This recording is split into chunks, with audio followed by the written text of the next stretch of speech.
So this is my blog on my new student dialogue, uh, second happiest campus, a dialogue on mental health at Clemson. And in the dialogue, we talked about like what a dialogue is and compared it to a debate and a discussion. And we said that a dialogue is described as usually two or more sides working together to understand a certain topic, and usually like personal experience is a key to these talks. And in these dialogues, like, there can't be any judgments made. These conversations usually get like really deep, and in the end, like, a common ground is established and that's the goal, not one perspective like winning over the other perspectives. Next, we like filled out a social identity like wheel thing where we identified characteristics like of ourselves, like religion, social class, race, age, gender, and stuff like that, and like ranked them like based on how important they were to us and like which ones affected us most like in our day-to-day lives. And it was really interesting to like see how differently people rank their identities and the reasonings behind it. And then we split up into groups and were given like two mental illnesses, and we're told like to draw what a person looks like that has these illnesses. And my group was told to draw someone with anorexia and someone who was bipolar. And we drew like a girl looking in the mirror, and like the girl was personally like skinny, but then in the mirror she like looked overweight, like to show that like that's how she sees herself, but in reality she's really skinny. And then our person that had like bipolar had half their face was like smiling and then half was like frowning and like really angry. And when we finished, like, we looked at everyone else's, and every group had like drawn a person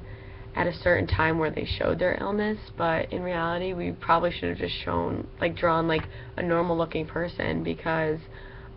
people that have these illnesses like don't look any different than everyone else. They like oftentimes like look completely normal because they're trying to like hide the fact that they have these diseases because they don't want to get like judged and looked at differently. And then we as a group just like discussed like personal stories about like having diseases of our own, or like knowing people who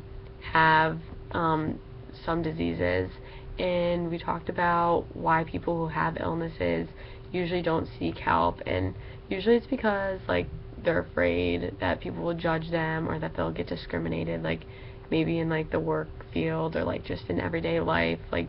people will think of them differently. And then we learned that like we shouldn't really judge people based on their diseases, because as like the exercise showed, like everyone still looks the same, and people with illnesses are people too, and we shouldn't really treat them like any nicer or any meaner because like they're just normal people, and they shouldn't be set aside and looked at differently. And we like learned that we should just like be there to like support them and listen, and like not try to give too much advice because that could like turn them off and like make them not want to come to you for help. But if you just listen to what they have to say, like it could be like really beneficial, because sometimes they just need to like express what's on their mind. And overall in the new student dialogue, I thought it was like interesting, and it taught me a lot about how people like sometimes can be deceived by people with illnesses, because they can seem completely normal but in reality are hiding an illness because they're afraid of being judged. And the workshop definitely like opened my mind to like being more cautious of the people around me, and like watching out for like people that could potentially like have something wrong, so I can like be there to help them if they need someone to talk to. And I do think that my group did achieve dialogue by the end. In the beginning, like, not many people were talking because everyone was like shy, but in the end, like, people started opening up and sharing a lot of personal stories that like were good to hear. And personally, I was like more reserved. I didn't really have relatable stories, but like there were a few people that were like very outspoken and had like a lot of things to talk about, which like was good because we got to like hear actual real life stories. And I think that dialogue is like a component of Library 100 because you need to learn how to like react or interact with people in college and like interact with other students and like hear their point of view on certain topics. And I think it could be potentially useful in college because